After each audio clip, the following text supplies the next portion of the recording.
Bonjour à tous, c'est Emmanuel de l'agence Remaxatica et on se retrouve aujourd'hui pour une nouvelle vidéo Point IMO, cette fois-ci concernant les tendances du marché de l'immobilier en 2021.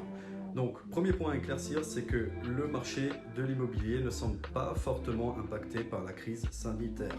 En effet, jusqu'en septembre 2020, on a pu constater une baisse des transactions qui reste minime mais qui est quand même en baisse. Et à partir de septembre 2021, on a pu constater une tendance plutôt haussière, donc ce qui est relativement rassurant pour le marché. Un deuxième point, c'est qu'on observe une hausse des prix des biens immobiliers sur l'ensemble du territoire français, donc autant sur la zone parisienne que sur le reste de la France. Donc c'est aussi un indicateur de bonne santé économique à ce niveau-là pour le marché de l'immobilier. Le troisième point, c'est qu'on constate une exode de la population urbaine vers les agglomérations. Donc, en gros, suite aux mesures de télétravail qui ont été prises pour la Covid-19, eh ben, la population de ville a plutôt tendance à s'exoder, je sais pas, à se décentrer, j'ai envie de dire, on va l'appeler ça comme ça, de la ville vers des zones un peu plus en agglomération et de retrouver un cadre un peu plus calme, puisque maintenant ils peuvent travailler donc depuis la maison, ce qui, je pense, arrange un bon nombre de personnes qui souhaitent justement échapper un peu à la jungle urbaine.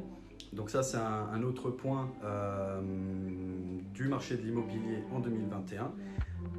Le prochain point, c'est que le marché de l'ancien est donc à tendance haussière, mais contrairement au marché de l'ancien, le marché du neuf a de grandes difficultés et a relativement du souci à se faire.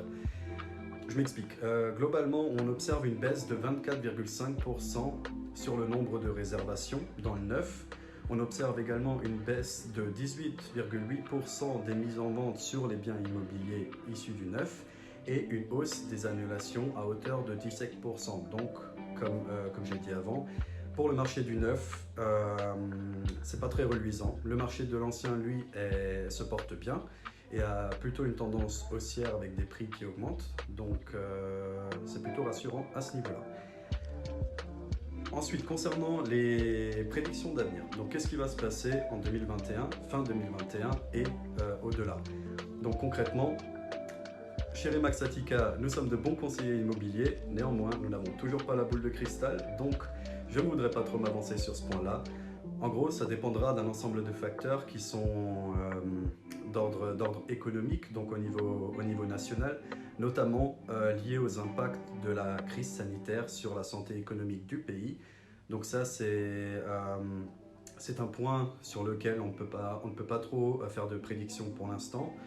On ne peut que attendre et observer les différents indicateurs afin d'y reconnaître une tendance. Mais en attendant, comme dit, on ne peut pas trop en parler, on ne peut pas trop savoir.